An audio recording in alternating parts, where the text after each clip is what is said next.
துரோணாச்சாரியாருடைய சீடன் தான், மாணவன் தான் அர்ஜுனன்.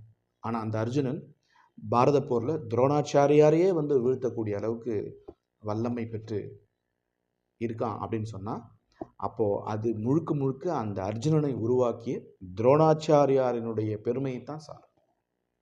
இப்படி யாராவனா இருக்கட்டும், வாழ்க்கையில் வந்து மேலே வரணும் அப்படின்னா அவர்களுக்கு பின்னாடி இருந்து அவர்களுடைய குறை நிறைகளை சொல்லி வாழ்க்கையில் பட்டை தீட்டி அவர்களை ஜொலிக்க வைக்கிறார்கள். அப்போது அந்த மாதிரி வந்து மற்றவர்களுடைய பார்வை நம்ம மேல் பட்டு நம்மை வந்து நாம் சரி செய்து கொள்ளுகிற அந்த ஒரு விஷயம் ரொம்ப முக்கியம் அப்படின்னு இந்த புக்கில் ஒரு இடத்துல சொல்கிறார்.